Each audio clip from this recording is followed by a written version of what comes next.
Olódùmarè pátápátá ọlá ògbórògbòdò ògo ẹ̀mí inú àwọn wòlíì mímọ́ bá mi àdáta tóbi tán o bàbá mi àtúnfọ̀rọ̀ lọ àtó pọ́júlé bàbá mi àtúnfẹ́jọ́ sùn olórúkọ àpèdáhùn bàbá mi nígbà tí mo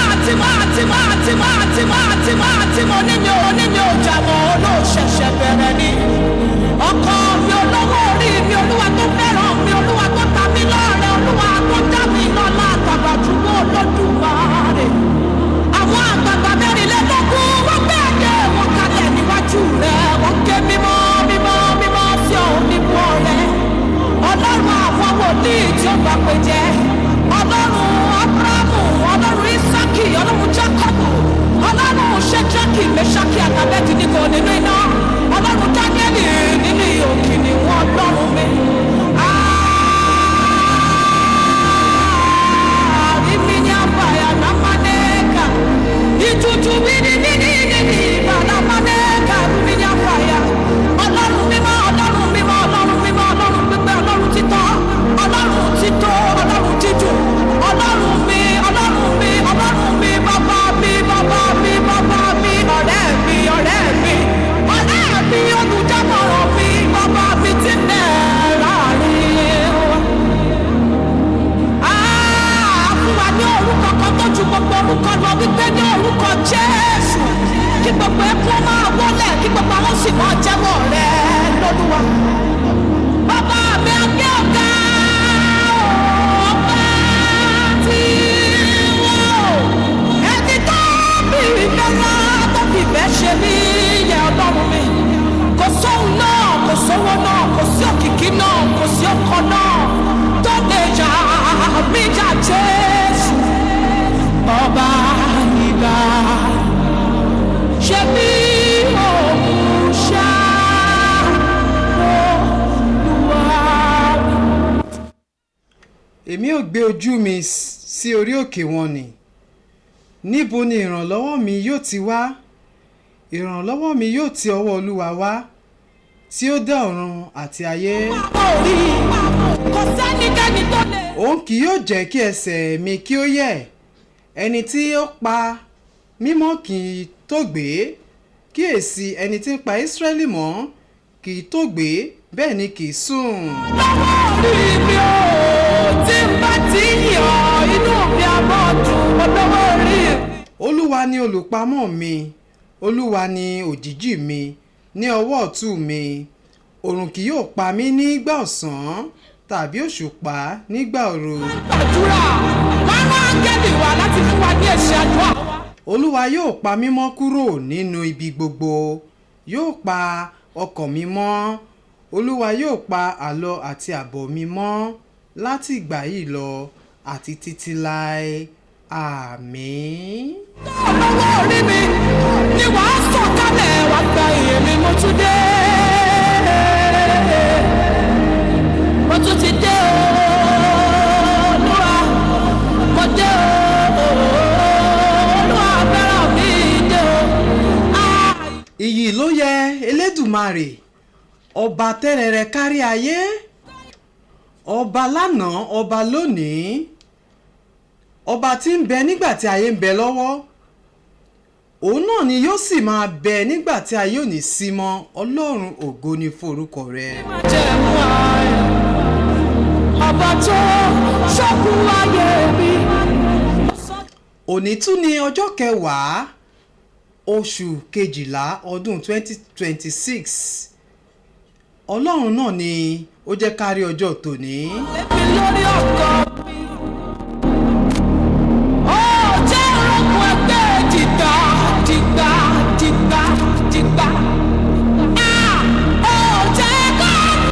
Ọjọ́ kẹwàá oṣù kẹjọ ọdún 2026 Ọlọ́run ògo ni forúkọ rẹ̀. Lọ́jọ́ lọ́wọ́ orí mi ò ṣeun. Ní ìwòyí ìjẹjọ náà ni à ń dágbére lórí ètò Àmì Òtítọ́ a dẹ̀ fi ọkàn sí ọ̀dọ̀ Ọlọ́run wípé a padà pàdé lórí ètò nítọjọ́ tòní ó wu Ọlọ́run Elédùmarè náà ló jẹ́ ká tún máa gbọ́ra wa ká máa wòra wa lénìí Ọlọ́run ògo ni fún orúkọ rẹ. Kẹyẹkẹyẹ, bàbá mi ò, bàbá mi ni mo lè pè ọ́ ní bàbá nítorí pé ọmọ ni mo jẹ́ sí ọ. Bàbá mi ni ọ́, bàbá mi ni wá. Gẹ́gẹ́ bí mo ṣe máa ń sọ nínú gbogbo ó yẹ ká máa dúpẹ́ ni. Nínú gbogbo ó yẹ ká máa fìyìn fún Elédùmarè ọba tó pa wá mọ́, tó dáàbò bò wá, ó pèsè fún ọ, òun rí jẹ, òun rí mu, ó yẹ kí o máa fògo fún Elédùmarè ọba ni. Bàbá mi lọ́jọ́ lè rí lóòótọ́ lè dàbí ẹni kó pẹ́ ṣùgbọ́n nígbà tó dé ọjà èmi gan lẹ́kọ̀ọ́. Ọ̀pọ̀ òjò náà ló ti rọ̀ tílẹ̀ ti fi mu, ṣùgbọ́n ìwọ wà láyé, o wà láàyè, ó yẹ kí o máa fi ògo fún Elédùmarè ọba.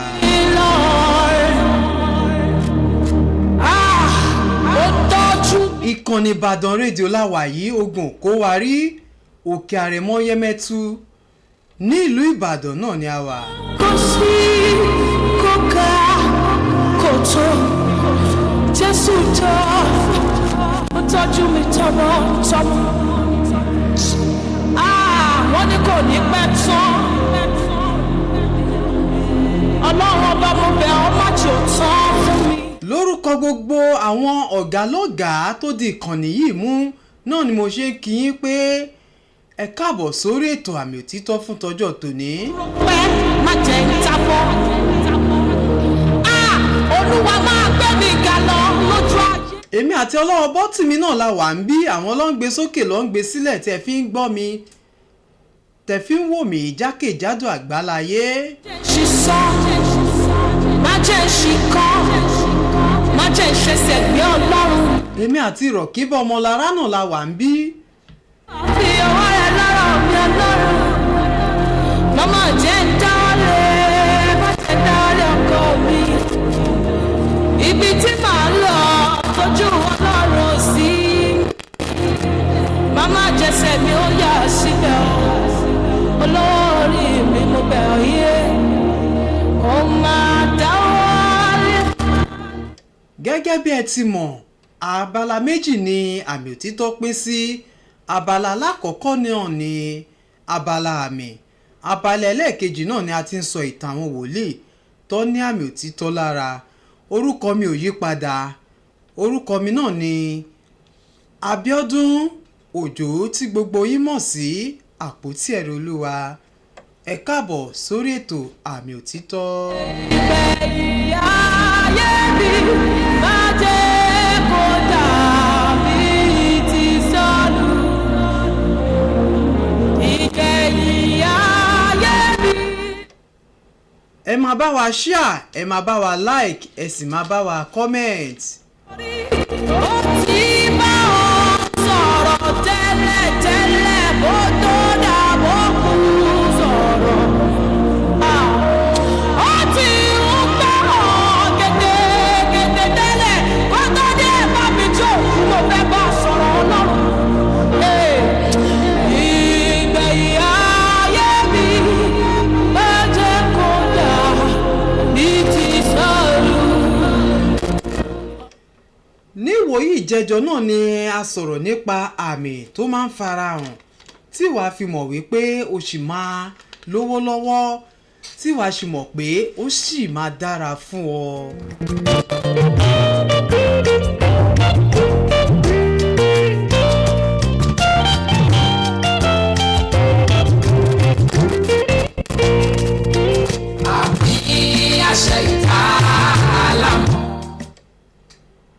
Gẹ́gẹ́ bí àwọn àmì tó máa ń farahàn tí wàá fi mọ̀ pé o sì máa ní bá ti ṣe ó sì máa dára fún ọ. Òun náà ni wípé tí o bá ti ń làálàá pé òun fò lókè, òun fò dáadáa lókè, tó jẹ́ wípé o lálàá wípé òun ó fò kọjá ìjì, ó fò kọjá ó fò kọjá òkè ńláńláńlá.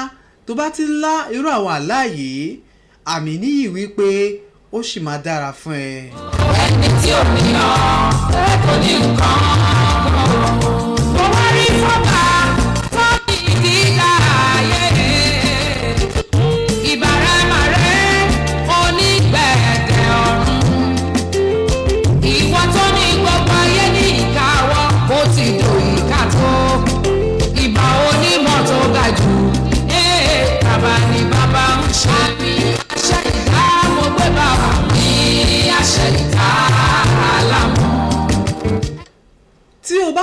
àlá wípé ó gba kọ́kọ́rọ́ ní ojú oorun. Tó bá gba kọ́kọ́rọ́ ní ojú oorun, kọ́kọ́rọ́ yìí ó túmọ̀ sí agbára. Gẹ́gẹ́ bí àpẹẹrẹ, Jésù gba kọ́kọ́rọ́. Kọ́kọ́rọ́ tí Jésù gbà yìí, ó gba kọ́kọ́rọ́ lọ́wọ́ òkú ni. Ó gbà á nígbà tí Jésù gbà á. Jésù lágbára lórí òkú. Kí ló dé tí Jésù fi lágbára lórí òkú? Torí wípé Jésù sì gba kọ́kọ́rọ́ ìsà òkú ni. Ó dá òkú, ó dá ọ̀sà, alára tó fomi ṣe ọ̀ṣọ́, ìwọ tó mọ bí ẹja gbàdúrà, májẹ̀mú tó buyọ̀ dá òkun, ìrìn àtẹ̀káyé, ọ̀dà òkun bírí. Gbogbo ohun tí ẹ̀dá bá fẹ́ gbà lójú ayé lọ́pọ̀ ìgbà àti fífún ẹni yẹn ní ojú oorun. Àwọn ayé ibi ẹ̀mí gbà lọ́ọ́ bá ẹnìkan ò mọ̀ àjùlọ ẹni tí ò wá ọ kò lè mọ̀ nǹkan ẹni tí ò wá ẹ̀rù ẹni tí ò ní ọ kò ní nǹkan kan kò rí nǹkan kan. Ìkànnì Ìbàdàn rédíò láwàyé ogun kó wa rí òkè àrẹ̀mọ yẹmẹtu nílùú Ìbàdàn náà ni a wà. Ẹ máa bá wa share, ẹ máa bá wa like, ẹ sì máa bá wa comment. Kí ni ohun tí a fẹ́ sọ lénìí lórí ní abala àmì? Òun náà ni àmì àti iṣẹ́ ìyanu tí Jésù ṣe nínú Bíbélì. Ìràwọ̀ ń yọ láláyé ló ń ka ẹ̀ òṣùpá ṣàtọ̀ tó bá dalẹ̀ ibi gbogbo náà ti rí. Àmì àti iṣẹ́ ìyanu tí Jésù ṣe nínú Bíbélì ó jẹ́ ohun tó ya ọ̀pọ̀lọpọ̀ èèyàn lẹ́nu. Àwọn àmì àti iṣẹ́ ìyanu yìí, àwọn tó gbọ́ wọ́n wò wípé ìjẹ́ eléyìí ìjẹ́ ó lè rí bẹ́ẹ̀. Àwọn àmì àti iṣẹ́ ìyanu yìí fún ọ̀pọ̀lọpọ̀ èèyàn wọn ò fẹ́ gbàgbọ́ wípé iṣẹ́ ìyanu báyìí ó lè ṣẹlẹ̀. Ṣùgbọ́n èmi fi ń dá yín lójú ní ọ̀sán tòní wípé àwọn àmì àti iṣẹ́ ìyanu tí Jésù ṣe nínú Bíbélì òótọ́ ni.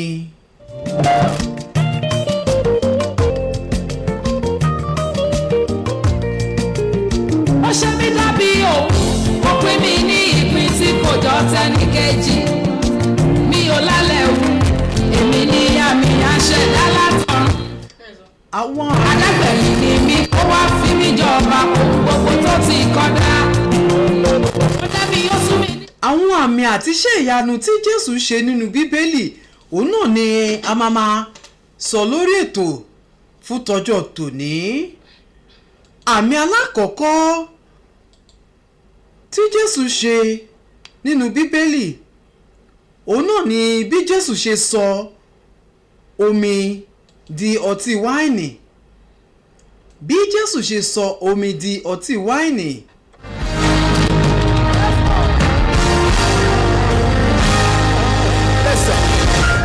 We have heard with our ears. A lè rí eléyìí ní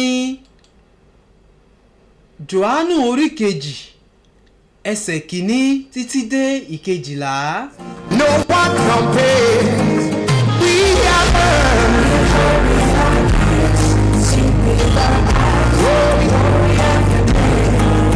The heights of yours and the depths of your wisdom.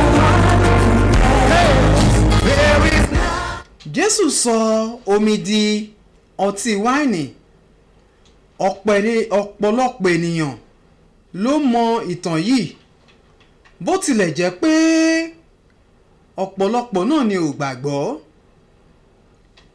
Èyí sì ni ọ̀kan lára àmì iṣẹ́ ìyanu. Ní ọjọ́ kẹta náà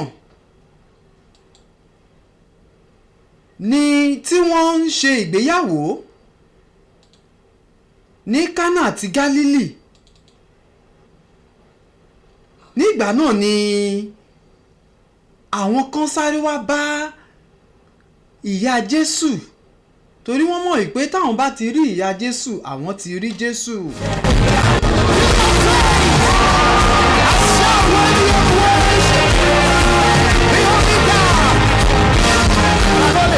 ìyá Jésù wà níbẹ̀ Jésù àti àwọn ọmọ ẹ̀yìn rẹ̀ àwọn náà wà nínú ayẹyẹ ìgbéyàwó yìí.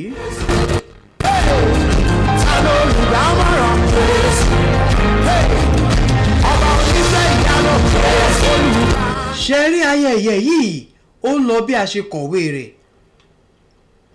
onílù ń lùlù olórin ń kọrin gbogbo wọn ń yọ̀. bẹ́ẹ̀ ló ṣe oníṣẹ́ ìyanu.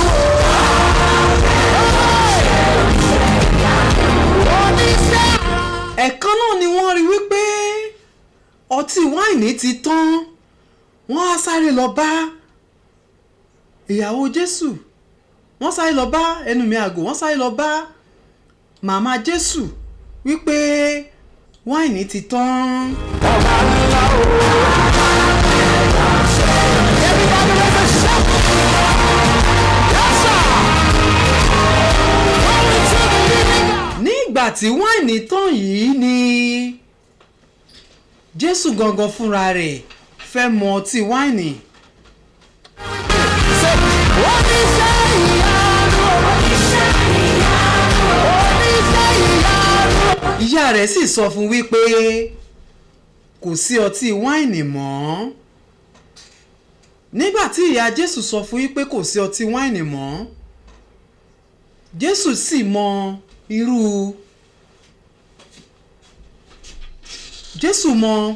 irú nǹkan tó ń ṣẹlẹ̀ lọ́wọ́ ìyá Jésù sì sọ fún àwọn ọmọ ẹ̀yìn rẹ̀ torí pé ìyá Jésù ó ti mọ irú ọmọ tóun ní. ìyá Jésù sọ fún gbogbo àwọn ìránṣẹ́ tó wà ńbẹ̀ wípé gbogbo nǹkan tí Jésù bá ti ní kẹ́ ṣe gbogbo ẹ̀ náà ni kẹ́ ṣe.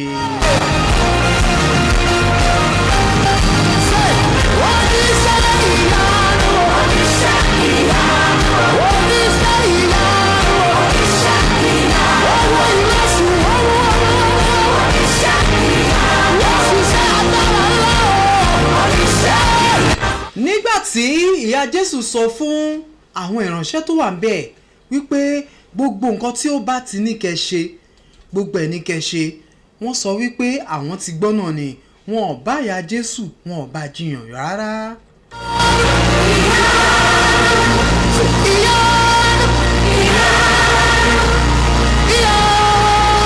bó tilẹ̀ jẹ́ wípé ìkòkò òkúta omi mẹ́fà ni a gbé kalẹ̀ níbẹ̀ gẹ́gẹ́ bí iṣẹ́ ìwẹ̀nù àwọn Júù.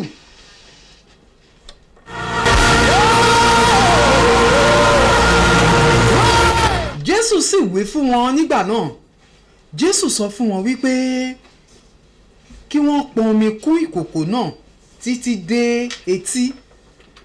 nígbà tí Jésù sọ fún wọn kí wọ́n pọn omi kún ìkòkò náà wọn ò ṣe méní wọn ò ṣe méjì wọ́n sì pọn omi kún ìkòkò náà.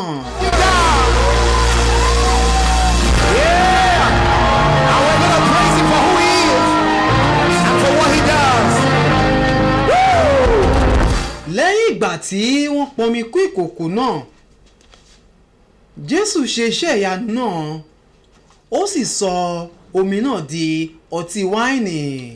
Our eyes, the glory of your name,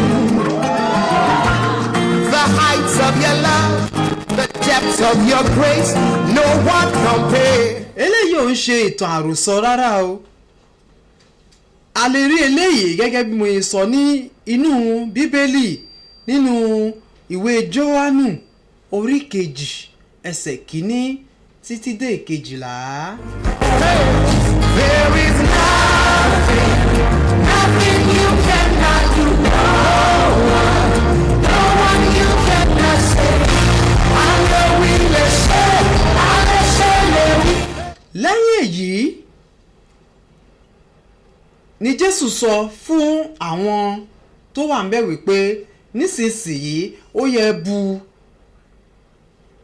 omi náà jáde kí ẹ sì gbé lọ tọ̀ olórí àwọn alásè.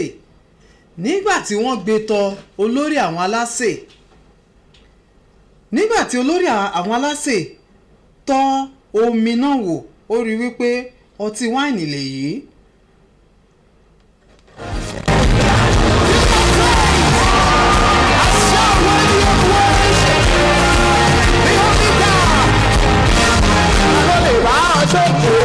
Nígbà tí olórí àwọn alásè tọ́ ọtí wáìnì yìí wò, olórí àwọn alásè wá wò wípé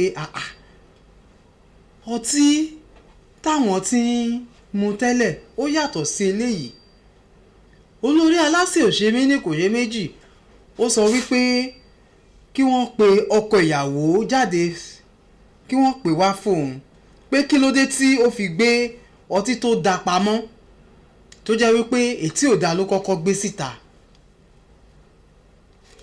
Èyí ni ó ya olórí àwọn alásè náà lẹ́nu ní ìgbà náà. Iṣẹ́ ara lọ́lọ́run ọba ńlá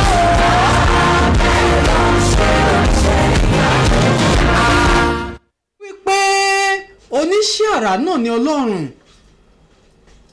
Ohun tí ó ṣe ohun àrà ni, tó bá wù ú á ní kí ilẹ̀ kó mọ́, tó bá wù ú á dẹ̀ ní kí ilẹ̀ kó ṣú.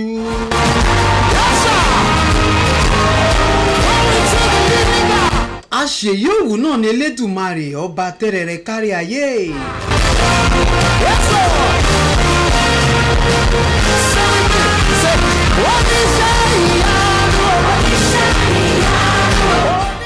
Ó ya olórí alásè lẹ́nu, ọ̀pọ̀lọpọ̀ sì bẹ̀rẹ̀ sí ní mu ọtí náà ní ìgbà náà, inú wọn sì dùn dáradára. Èyí sì ni àkọ́ṣe iṣẹ́ ìyanu tí Jésù kọ́kọ́ ṣe ní ìgbà náà ní Kénà ti Gálílì. Ó sì fi ògo fún Ọlọ́run, àwọn ọmọ ẹ̀yìn rẹ̀ sì gbàgbọ́. Lẹ́yìn èyí ni Jésù sọ̀kalẹ̀ lọ sí Kápánámù.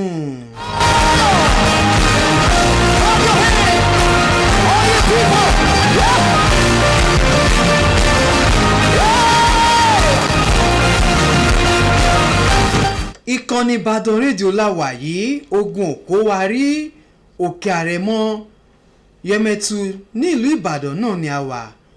Ètò tó ń bá afẹ́fẹ́ ṣọ̀rẹ́ náà ni Àmì Òtítọ́. Abala àmì náà ni a wà yìí tí a ti ń sọ nípa àmì àti iṣẹ́ ìyanu tí Jésù ṣe nínú Bíbélì.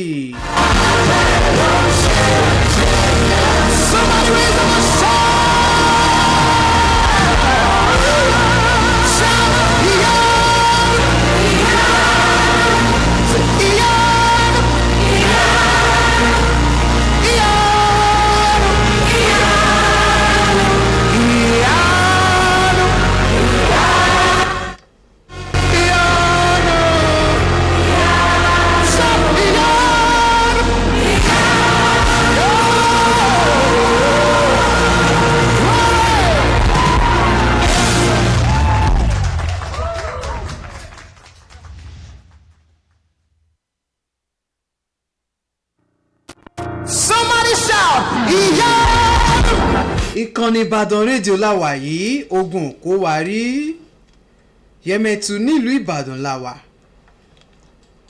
Àmì àti iṣẹ́ ìyanu tí Jésù ṣe, òun náà ni àyànnàná ní abala àmì fún tọjọ́ tòní. Àmì àti iṣẹ́ ìyanu kejì tí Jésù ṣe náà ni Jésù rìn lórí omi. Jésù rìn lórí omi. Ní ìgbà tí alẹ́ lẹ́ ní ìgbà náà, àwọn ọmọ ẹ̀yìn Jésù lọ sí inú òkun. Amen is my response to prayer. Àmì mi ìdáhùn àdúrà. Àmì mi ìdáhùn àdúrà. A lè rí èyí ní Jòhánù orí 6 ẹsẹ̀ 16 títí dé ẹsẹ̀ 24. John 6:16-24. Amen is my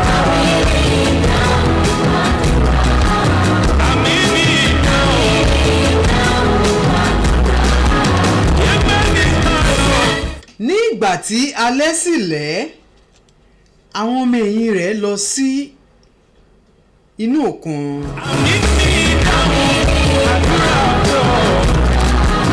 wọ́n sì bọ́ sínú ọkọ̀ wọ́n sì ré kọjá òkun lọ sí kábánámù òkùnkùn sì kùn Jésù kò sì tí ì dé ọ̀dọ̀ wọn. mi ni mo mọ̀ dájú ibi tí ẹgbẹ́ mi ti ń ná mi ò ní tọ́jú pé o.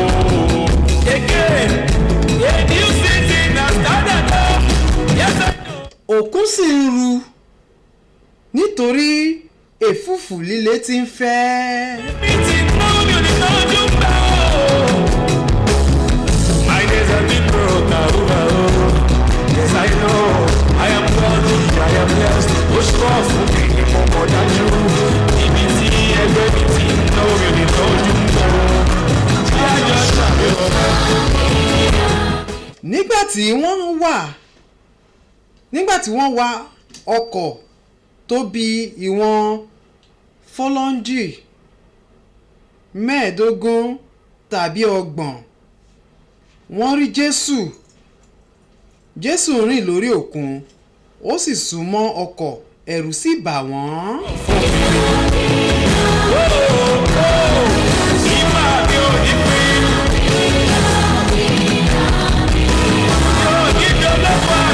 nígbà náà ni Jésù wí fún wọn wípé èmi ni ẹ má bẹ̀rù.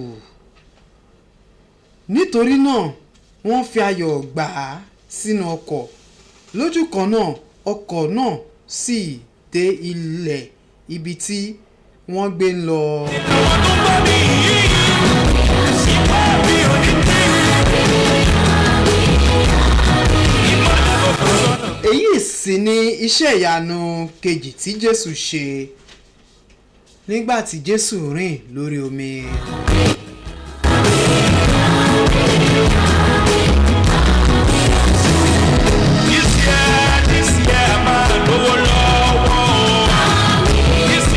nítorí náà gbogbo nǹkan tí òun là kọjá tó rò wípé Ọlọ́run ò mọ̀ sí o rò wípé wàhálà àti ìdààmú yìí ó ti fẹ́ gbẹ̀mí ẹ bóyá lórí ọmọ ni bóyá lórí nǹkan ìṣúná ẹ ni àbí lórí iṣẹ́ wá rò wípé Ọlọ́run mọ̀ sí Ọlọ́run mọ̀ sí ohun tí o máa ṣe náà ni pé kò ní ìgbàgbọ́ kò pe Jésù sínú ìṣòro náà lọ́gán náà ni ìṣòro náà máa ṣe kíni ló máa dákẹ́ torí wípé Ọlọ́run ti dá sí ìrìn àjò náà.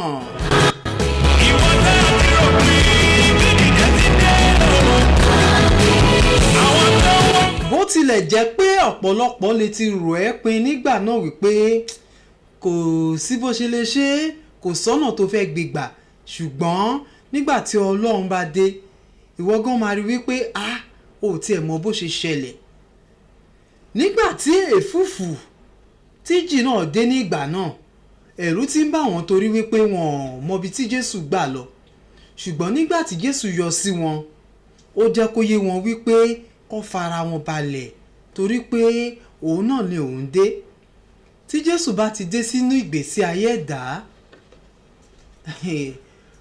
wàhálà àti ìdààmú ó ti dópin fún ìgbésí ayé náà.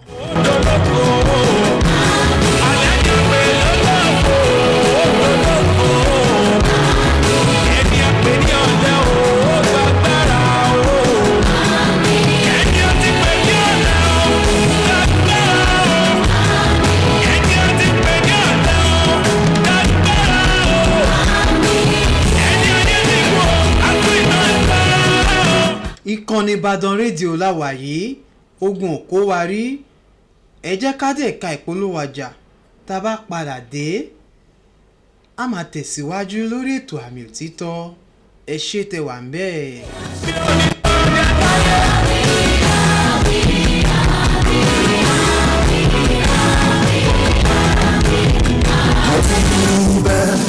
Universe University. Òbí àti alágbàtọ́ tó ń wá ọ̀nà àbáyọ fún ọmọ wọn láti wọ ilé ẹ̀kọ́ gíga àbí ìwọ ọmọ ilé ìwé tó ti ṣe ìdánwò tó gbìyànjú láti wọ yunifásitì. Wọ́n dà lójì ní wípé ilé ẹ̀kọ́ yunifásitì Àtìbà Ọ̀yọ́ ti kórìíre gbé ìdánilẹ́kọ̀ọ́ ọlọ́jọ́ kan tí yóò máa wáyé ní ọjọ́ 13 oṣù kẹjọ ọdún 2026 13th August 2026 ní ọba Akínbíyì Model College ọ̀rẹ́ méjì Mọ́kọ́lá Ìbàdàn níbi tí a ti máa láǹfààní láti fojú ìlú pẹ̀lú àwọn olùdarí Àtìbà University Ọ̀yọ́ títí lórí BC tí wọ́n ti máa dára lẹ́kọ̀ọ́ nípa ọ̀nà àtọ̀ láti ṣe postgraduate and undergraduate program application support and document verification career and academic counseling fún àlàyé lẹ́kùnrin pé 08033965671 tàbí 08068479555 àlàyé láti wọ ilé ẹ̀kọ́ gíga ti di rọrùn tọ́lá ṣàṣà máa bọ̀ níbi ìdánilẹ́kọ̀ọ́ ìgbaniwọlé Àtìbà University ọmọ àbíyẹ̀.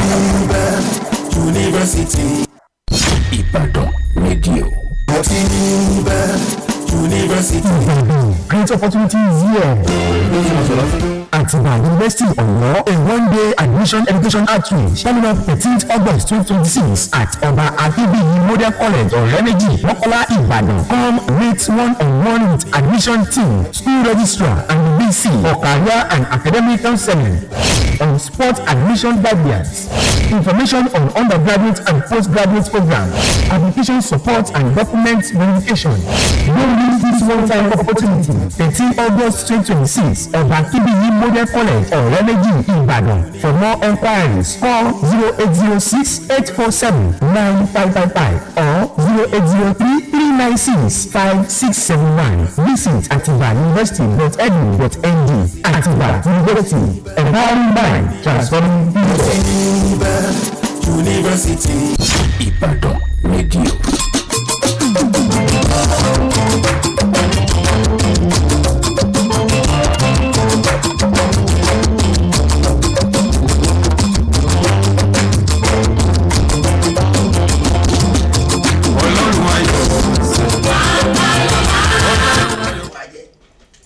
Ẹ káàbọ̀ padà láti ẹ̀ka ìpolówó ọjà.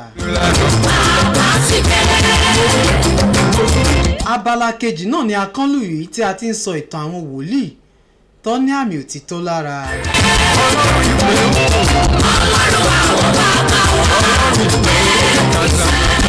Ìtàn prophet Timothy Olúwọlé Ọbádáre náà ni a ti ń sọ láti ọ̀sẹ̀ mẹ́ta sẹ́yìn. Ọlọ́run David olùlànà.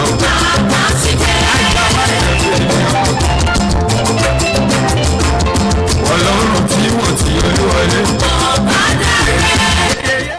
Ibi tí a bá dé ní ìjọjọ náà ni bí Timothy Olúwọlé Ọbádáre ṣe sọ fún ìyá rẹ̀ wípé Ọlọ́run sọ fún òun wípé kí àwọn gba àwẹ̀ kó ti àwọn mọ́ inú yàrá kan ní ìgbà náà. Ọlọ́run olùkọ́ ìyá dání ẹ̀sìn kọ́lá wọlé. Ó fẹ́ nú agbára nínú ọgbọ́n àti ọ̀la. Ọlọ́run ayọ̀ bá ṣiṣẹ́. Lẹ́yìn ìgbà tí Timothy Olúwọlé Ọbádáre gba àwẹ̀ yìí.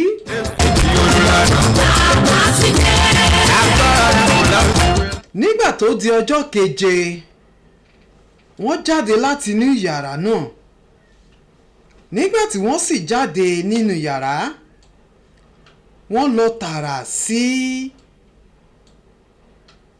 ilé ìjọsìn.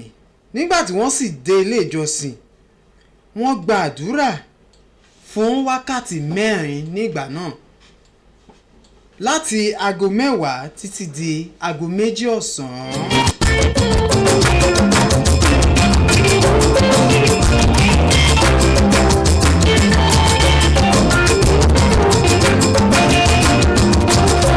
Èyí sì jẹ́ iṣẹ́ ìyanu tí prophet Timothy Olúwọlé Ọbádáre ṣe ní ìgbà náà torí wípé èèyàn 350 tí wọ́n tọ́ ní àrùn ikọ́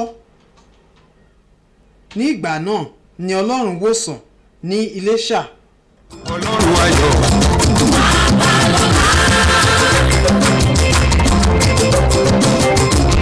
Ọlọ́run David olùlànà.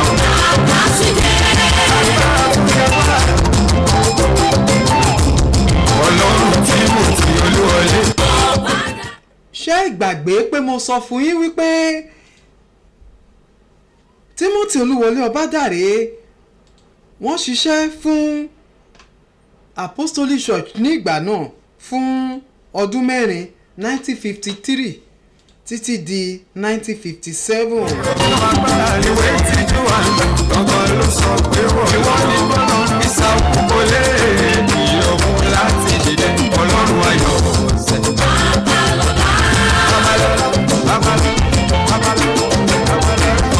ọlọ́run Dáfídì olùlànà. ní ìgbà tó di December 30 1969 ọlọ́run tún bá Prophet Timothy Olúwọlé Ọbádàrẹ sọ̀rọ̀ ní ìgbà náà nínú àdúrà àti ààwẹ̀.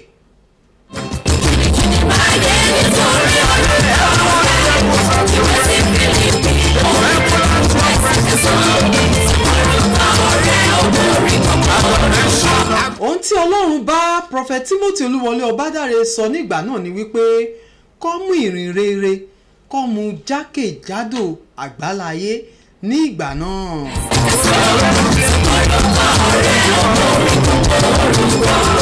aláyọ̀ náà tún dá ọlọ́run tí kò dápẹ́ ayọ̀ ara.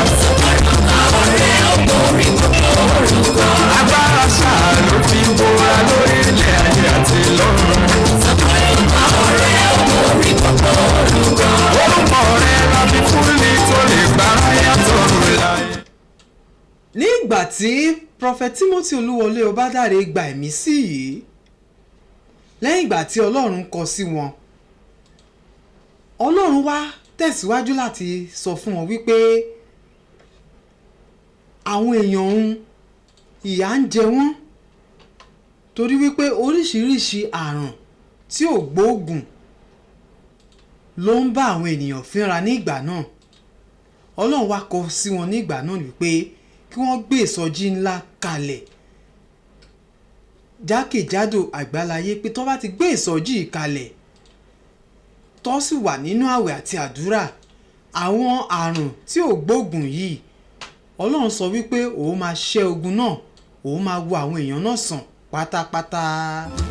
ọlọ́run tí mo ti Olúwọlé òun ló sọ fún bàbá tó mẹ́rin àti ọlọ́run ayọ̀ agbára láyé àti lọ́run. bó tilẹ̀ jẹ́ pé àwọn ènìyàn ní ìgbà náà wọn nígbàgbọ́ nínú nǹkan tí a ń pè ní divine healing ìwòsàn láì lo oògùn ṣùgbọ́n Prophet Timothy Ọbádàrẹ jẹ́ kó yé wọn wípé wọ́n ní láti ní ìgbàgbọ́ torí pé ọlọ́run ti ṣetán láti wò wọ́n sàn.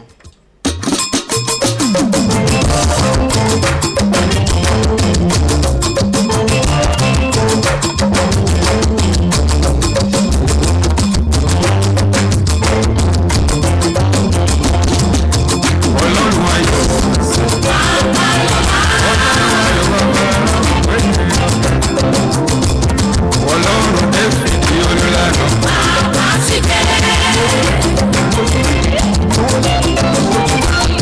ọlọ́run tí mo ti Olúwọlé. ọlọ́run ìpè. ọlọ́run ìpè kàtà.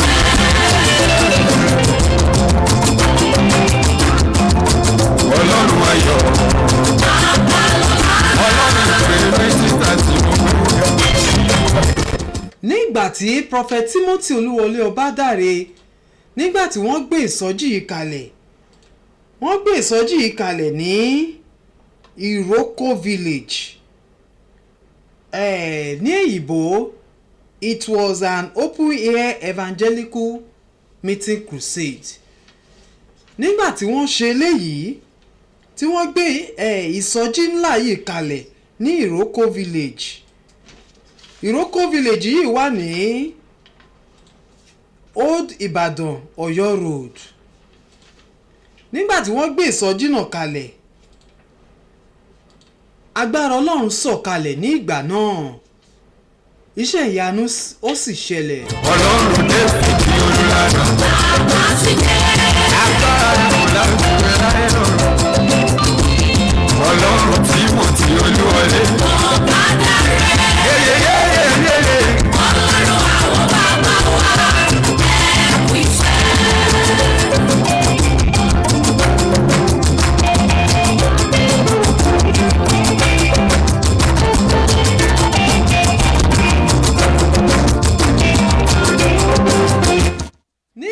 tí wọ́n gbé ìsọjí yìí kalẹ̀ tí àdúrà bẹ̀rẹ̀ oríṣiríṣi àwọn ènìyàn náà ni wọ́n jáde síta ọ̀pọ̀lọpọ̀ àwọn èèyàn náà ni wọ́n ń yìrà nílẹ̀ torí wípé agbára Ọlọ́run ó sọ̀kalẹ̀ síbẹ̀ oríṣiríṣi àwọn oògùn oríṣiríṣi oríṣiríṣi àwọn nǹkan tí ó jẹ́ pé oògùn agbẹnugọ̀ngọ̀ náà ni ó wà àwọn èèyàn ní Ọlọ́run ló bàjẹ́ ní ọjọ́ náà nígbàtí Prophet Timothy Olúwọlé Ọbádáre nígbàtí wọ́n parí àdúrà náà nígbàtí wọ́n bẹ̀rẹ̀ sí ní gbàdúrà fún àwọn ènìyàn ní ọ̀kan àti èkejì ní Ìrókò Community Grammar School gbogbo ènìyàn náà ni wọ́n wá síbẹ̀ tó jẹ́ wípé wọn ò lè gbàgbé ọjọ́ náà. Ọlọ́run oyè láti oyè dẹ́kun ọlọ́wọ́ ìwé inú agbára ilẹ̀ títí ọba ìrọ̀rùn agbára ìwé títí wà lọ́gbọ̀n ló sọ. arábìnrin kan wà níbẹ̀ nígbà náà tó jẹ́ wípé agbára Ọlọ́run ó mú kí ni arábìnrin yìí ṣe arábìnrin yìí ó ṣe snacks small shops ó ṣe wá sí crusade náà tó jẹ́ wípé ó ti fi májèlé sí nígbà tó fi májèlé sí ó fẹ́ tà fáwọn èèyàn láti bà iṣẹ́ ìyanu náà jẹ́ pé ìgbà tó ń bá ta gbogbo àwọn kinní tán tó ń pa àwọn èèyàn sí ẹ lọ́rùn á wo bí agbára iṣẹ́ ìyanu náà ṣe máa ṣẹlẹ̀ ṣùgbọ́n àṣírí arábìnrin náà padà tú fúnra rẹ̀ náà ni ó jẹ́wọ́ tó bẹ̀rẹ̀ sí ní kàwé pé nǹkan báyìí ni òun ṣe nítorí náà kí Ọlọ́run kó dáríjì òun torí pé òun fẹ́ fi ayé òun fún Jésù.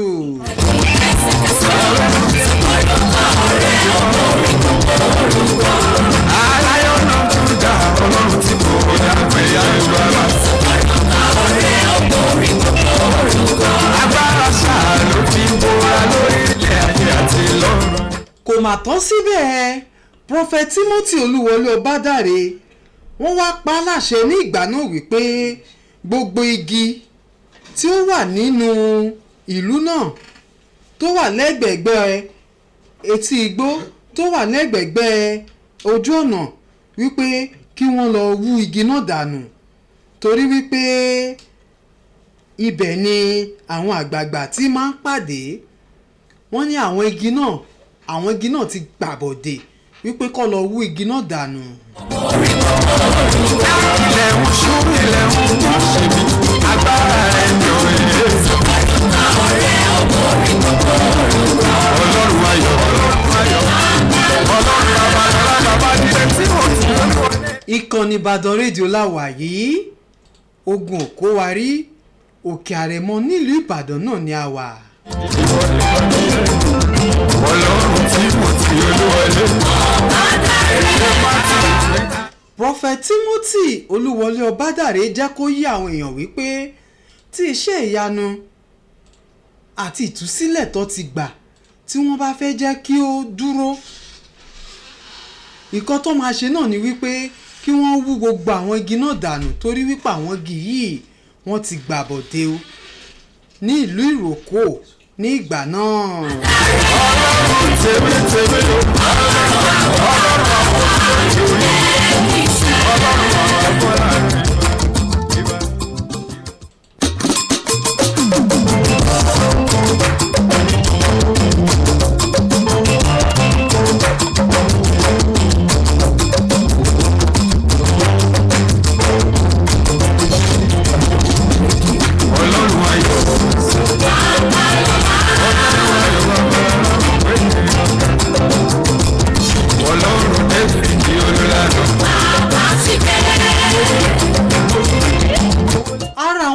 ìyanu tí Prophet Timothy Olúwọlé Ọbádáre ṣe náà ni arábìnrin kan wà níbẹ̀ ní ìgbà náà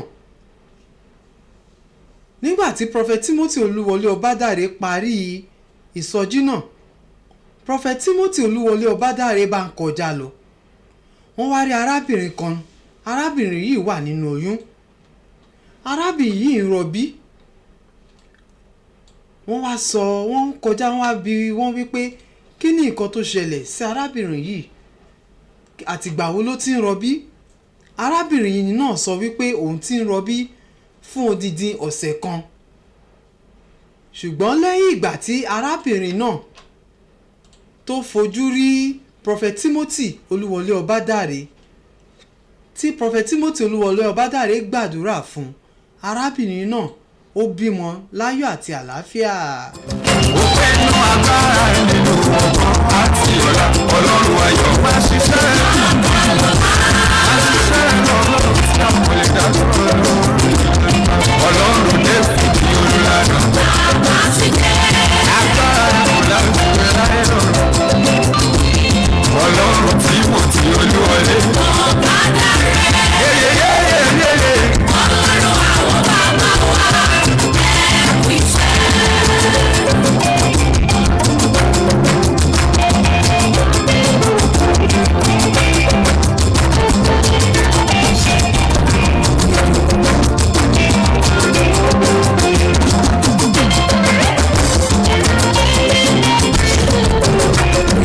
Nígbà tí wọ́n bi arábìnrin yìí nígbà tó bímọ tán, wọ́n ní wípé kí ni nǹkan tó ṣẹlẹ̀ gan-an. Ó ní pé òun ò nígbàgbọ́, òun rán ọmọ òun kó bóun wá ẹran kó sè fóun. But nígbà náà ni wípé nígbà tí ó ti wá rán ọmọ ẹ̀ láti gba ẹran náà wá, láti ra ẹran náà wá kóun lè sè é pẹ̀lú àwọn ètò tó máa ń ṣe, ṣùgbọ́n ọmọ náà ò tí ì dé. Kọ́mọ náà tó dé, ó kàn ọmọ tó ránṣẹ́ náà wá rí wípé ìyá òun ti bímọ.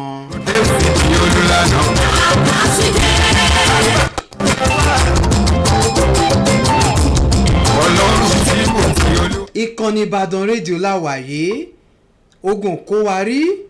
Ẹ jẹ́ ká dé òkè lọ́hùn tá a bá padà dé, ètò àmì òtítọ́ yóò máa tẹ̀síwájú.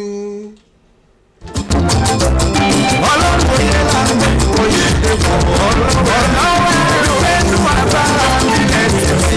Àbí àti alágbàfọ́ tó ń wá ọ̀nà àbáyọ fún ọmọ wọn láti wọ ilé ẹ̀kọ́ gíga àbí ìwọ ọmọ ilé ìwé tó ti ṣe ìdánwò tó gbìyànjú láti wọ yunifásitì. Wádà méjì ni wípé ilé ẹ̀kọ́ yunifásitì Àtìbà Ọ̀yọ́ ti kóríire gbé ìdánilẹ́kọ̀ọ́ ọlọ́jọ́ kan tí yóò máa wáyé ní ọjọ́ 13 oṣù kẹjọ ọdún 2026 13th August 2026 ní ọba Akínbíyì Global College ọ̀rẹ́ méjì Mọ́kọ́lá Ìbàdàn, níbi tí a ti máa láǹfààní láti fi gbóyè pẹ̀lú àwọn olùdarí Àtìbà University Ọ̀yọ́ títí lórí DC tí wọ́n ti máa dára lẹ́kọ̀ọ́ nípa ọ̀nà àtọ̀ láti ṣe postgraduate and undergraduate program, application support and document verification, career and academic counseling. Fún àlàyé lẹ́kùnrin pé 08038965671 tàbí 08068479555. Àlàyé láti wọ ilé ẹ̀kọ́ gíga ti di ìrọ̀rùn. Tara ṣàṣà máa bọ̀ níbi ìdánilẹ́kọ̀ọ́ ìgbaniwọlé Àtìbà University. University. Ìbàdàn rédíò. University. Great opportunities here. Àtìbà University Ọ̀yọ́, a one-day admission education outreach coming up 13th August 2026 at Ọba Akínbíyì Model College Ọ̀rẹ́méjì Mọ́kọ́lá Ìbàdàn. Come meet one-on-one with admission team, school registrar and BC for career and academic counseling on spot admission guidance, information on undergraduate and postgraduate programs, application support and document verification. Don't miss this one-time opportunity. 13 August 2026, Ọba Akínbíyì Model College Ọ̀rẹ́méjì Ìbàdàn. For more enquiries, call 0806-847-9555 or 0803-396-5671. Visit atibauniversity.edu.ng. Atiba University, empowering mind, transforming people.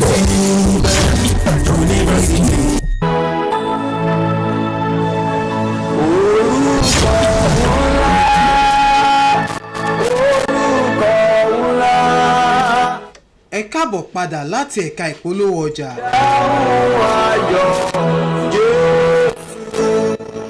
Ìtàn Prophet Timothy Olúwọlé Ọbádàrẹ náà ni à ń sọ lọ.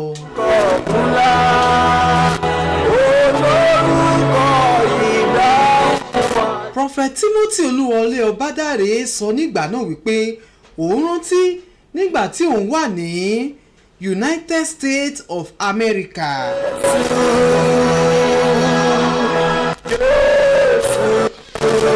Ní Chicago ní ọdún 1998.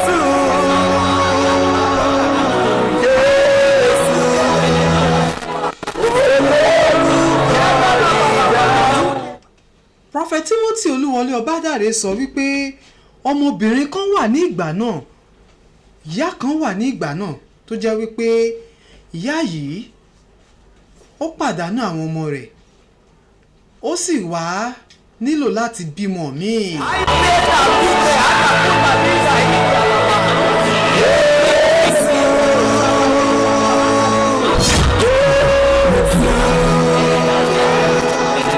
Nígbà tí arábìnrin yìí fẹ́ bímọ,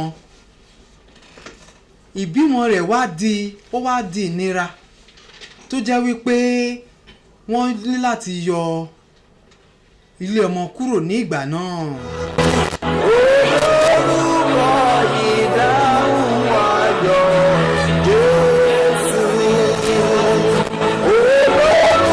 Nígbà tí àsìkò wá dé tásìkò tó tí Prophet Timothy Olúwọlé Ọbádàrẹ gbọ́ sí ọ̀rọ̀ yìí, wọ́n wá sọ fún arábìnrin náà wípé kó máa bọ̀ ní ìsọjí ìta gbangba ti Prophet Timothy Olúwọlé Ọbádàrẹ. Olórúkọ ìdáhùn ayọ̀ Jésù. Orúkọ ńlá. Nígbà tí arábìnrin ìfojúkojú pẹ̀lú Prophet Timothy Olúwọlé Ọbádàrẹ ní ìgbà náà.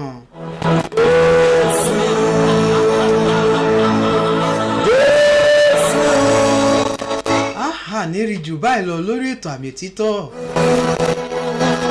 Ààrẹ ọjọ́ músolókùn. Ní agbára Ọlọ́run tó bá di ọ̀sẹ̀ tó ń bọ̀, á tẹ̀síwájú nínú ìtàn Prophet Timothy Olúwọlé Ọbádàrẹ. Ẹ má gbàgbé gbogbo ohun tí a máa ń bára wa sọ, pàápàá jùlọ ní abala àmì. Pàápàá jùlọ ohun tí a bára sọ ní abala àmì fún tọjọ́ tòní nípa àmì àtiṣẹ́ ìyanu tí Jésù ṣe.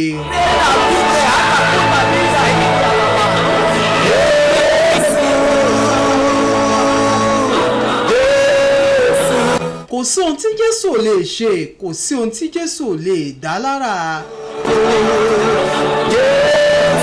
A ti sọ nípa bí Jésù ṣe sọ omi di ọtí wáìnì.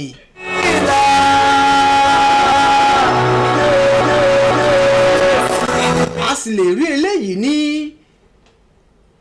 inú ìwé Jòhánù orí kejì ẹsẹ̀ kìíní títí dé ìkejìlá.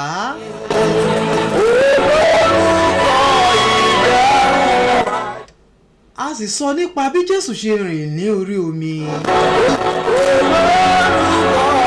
Ẹ lè ka eléyìí nínú ìwé Jòhánù orí kẹfà ẹsẹ̀ kẹrìndínlógún títí dé ẹsẹ̀ kẹrìnlélógún. Orúkọ ńlá. Lórúkọ gbogbo àwọn tí a jọ mú ètò tòní wá sí etí ìgbọ̀yín. Lórúkọ wọn náà ni mo fi kí yín wípé a fìre pàdé ní ọ̀sẹ̀ tó ń bọ̀. Orúkọ mi ò yí padà, orúkọ mi náà ni Abíọ́dún Pẹ̀lúmi Òjó tí gbogbo yín mọ̀ sí Àpótí Ẹ̀rí Olúwa. Ìjọ ní ohunkóhun tí o fẹ́ bá mi sọ lẹ́yìn ètò bí? O lè pè sí 08068076182 lórí social media Àpótí Ẹ̀rí Olúwa. A fìre pàdé, a fi ayọ̀ pàdé lọ́sẹ̀ tó ń bọ̀. Ó dàbọ̀.